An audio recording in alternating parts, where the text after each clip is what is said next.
Welcome to Trinity Stamps Sending Smooches release. We have some amazing new Trinity Stamps products to share with you and some awesome inspiration from our design team.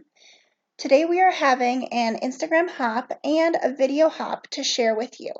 You can hop along with us for your chance to win one of two $25 gift cards to Trinity Stamps store. The hop ends on February 3rd.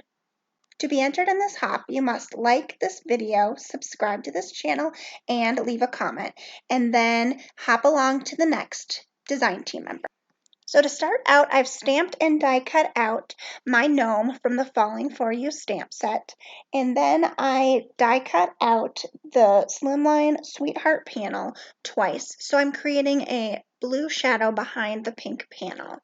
So I'm going to use some liquid glue to adhere that to the blue panel, so it gives me a little bit more extra time to scooch it and move it to make sure that I can see the blue peeking through. Next, I'm adhering some acetate to the back because I'm going to turn this into a shaker. And I used some score tape just to make sure it was really sturdy and stuck on there. And then I'm just burnishing it down to make sure it doesn't go anywhere. All right, next I went ahead and put some double-sided foam tape along the edge. So I'm creating my little box to put all my shaker bits in. This is always my favorite part of creating a shaker card, is filling it up with all the little embellishments and sequins. Most all of these embellishments are from Trinity Stamps, and I will try to link to them in my description along with everything else used for this, so you can go check it out in the shop. All right, next I went ahead and put my backing on that. I made sure that I cut it slightly smaller than this slimline die on the front, just to make sure I didn't have to line it up exactly. And then I'm going to put the whole thing onto a card base anyways.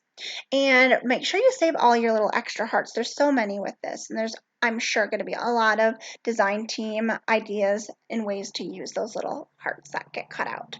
So now I'm adhering my little gnome on, and since I used some liquid glue, I'm just going to hold it down with an acrylic block while I'm working on the rest of the card. This stamp set comes with 3 little heart stamps and 3 coordinating dies if you buy the die set, and I'm going to kind of work in reverse here. So I wanted to use these, so I die cut out the 3 little hearts using that same blue cardstock, and I'm going to save my little paper that they were cut out of and adhere it to this paper tape. And then I'm going to stick them in there. So if you wanted to create more of these, you can kind of keep that template and just keep putting the hearts back in their spots. I'm going to line up the stamps on it and then go ahead and stamp them out using some Versamark, and then I'm going to use some white embossing powder just so they look the same as my sentiment. Then I'm going to go ahead and just use my heat tool right on this same situation here. I didn't want to get my fingers too close, so I'm using a little pokey tool since this heat gun gets so hot.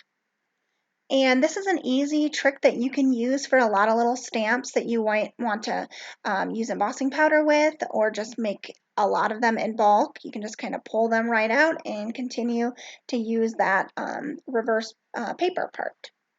And that paper tape there, I'll try to link to that as well. It's called mint tape. It holds its stick too. I can go ahead and reuse that. So I went ahead and adhered those on, and I love how they look so much like the blue little heart embellishment that's inside. It's so cool how they're almost identical. Thank you for watching this video. Please be sure to like and subscribe and comment to this video to enter the hop, and please check out the next video on the hop, which is Carrie.